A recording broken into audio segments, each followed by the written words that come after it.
The forest was cloaked in fog, the air heavy with rain, but through it all, her name echoed like a sacred whisper. Hoài ka. It was the voice of faith, the breath of God urging her on. You must remember you still have Tony and Hùng. They're waiting for you. Everyone is. Keep moving forward no matter how hard it gets.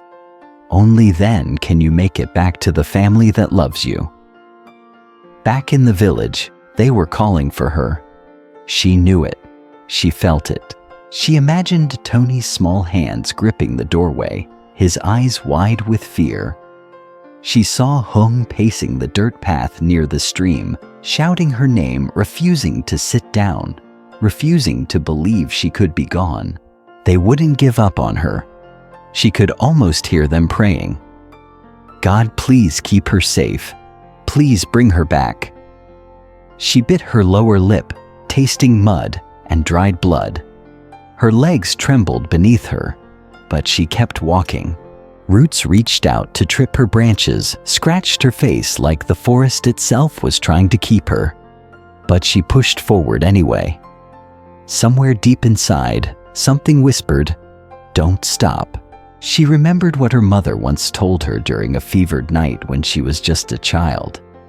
If you're ever lost, don't just cry. Look for the light, even if it's small. God will put it there for you.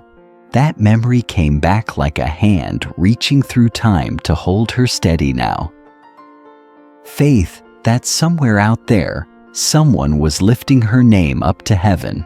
She pictured the village women lighting incense, their palms pressed together as they whispered prayers under the storm's roar. She pictured Hùng kneeling near the waterfall, calling on a God he hadn't spoken to in years. And she pictured Tony. Tiny hands held tight in Babe's grasp, whispering through sobs, "Please let me come back." That image broke her. Her shoulders shook, not from cold, but from the silent sobs that rose up in her chest, the kind of cry you make when your heart is too tired to scream. She didn't want to die in this forest, not yet. Not like this. And so she prayed too. Not with words, but with breath, with silence, with the sheer act of surviving, because every minute she stayed alive was an act of defiance, a way of saying, "I'm coming home." The wind howled outside her shelter. The trees whispered. The rain kept falling. But inside the girl's chest, something flickered to life, a spark, a promise made without sound. I will make it back to them. Back in the village, Hùng stood alone under the rain hands raised toward the heavens, whispering, "Please God, don't let her be alone. Lead her home." Some might say it was madness to believe, but they had no other choice. They had seen too much heartbreak to let go now. And maybe, just maybe, God was listening. Dawn hadn't come, at least, not in a way she could tell, but the air felt thinner, colder, and slightly less black. Somewhere birds chirped cautiously. That meant morning. Right, Hoài ka slowly rose, her knees stiff. Every movement was a negotiation with pain. But she had no time for pain. Her only job was to keep going, one step and then another. She started to walk again, directionless but determined. Her shoes were caked in mud, her socks soaked. Her body ached like she'd been running for years, not hours. But she walked. There was no trail, no broken branches, no signal. Just thick ferns, endless trees, and the occasional rush of a nearby stream, mocking her with sound, but offering no clarity. She thought of Tony, his little drawings on the back of receipts, his tiny feet on the floor as he ran into her arms every time she got home. She used to joke that he was her heartbeat outside her chest. Now she understood just how true that was. She moved forward, praying with every step. Not in the way people pray in churches with words and hymns. She prayed with scraped knees, with bleeding palms, with sheer will. And somewhere in the distance, she heard a sound different this time. A bark. She froze. Then another bark followed by something crashing through the brush. A dog. She spun around, eyes wide, heart thundering, but it was gone. Silence again. She wondered if her mind was playing tricks on her. She hadn't eaten in what felt like days. She was tired. Maybe it was a dream. Maybe not. But she started walking faster in that direction anyway. Heart first, logic later. Prayers like that can't be seen, but they move. They move through time, through rain, through fog. They move in silence, in desperation, in hope. Hoài kept walking. She thought of her grandmother's voice, the lullabies sung to her as a baby. Even in the dark, your name is known in heaven. She whispered her own name now. Not to remind herself who she was, but to remind the world she was still alive. Hoài, she said softly through cracked lips. I'm still here. She said it again. And again, each time louder, until it was no longer a whisper, but a declaration, a roar into the silence of the woods. She didn't know if anyone heard her, but she believed something did, and that belief burned like fire in the cold. The rain had soaked through every layer of clothing Hùng wore, but he didn't care. He moved like a man possessed, checking the same ravines twice, combing over muddy banks, retracing routes he and Hoài had once walked. She loved the forest, once said it reminded her of freedom. Now it was a trap, a cage, and he was going to break it open with his bare hands if he had to. The forest gave back no clues, no sounds, no mercy. Still, Hùng pressed on. He wouldn't stop. And somewhere out there, Hoài kept moving. She'd found a path. Not much of one, just a narrow animal trail weaving between ferns. But it was something. Her hands clutched vines for balance. Her breath came out in sharp clouds. Every now and then her knees buckled, but she caught herself, still breathing, still here, still going. Somewhere behind her, far off, a faint noise, a voice. She held her breath. Nothing. The wind, or maybe something more. She didn't know, but her heart beat faster. The ditch was near a clearing, one she hadn't seen before. Hoài stood shakily.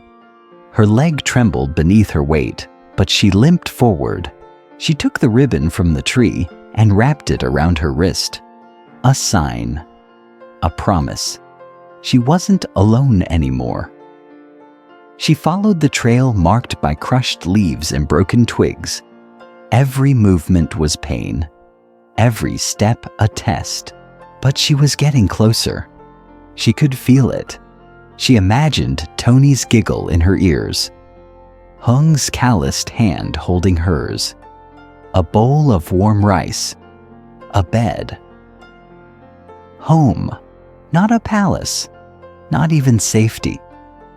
Just love. That was all she ever wanted to return to.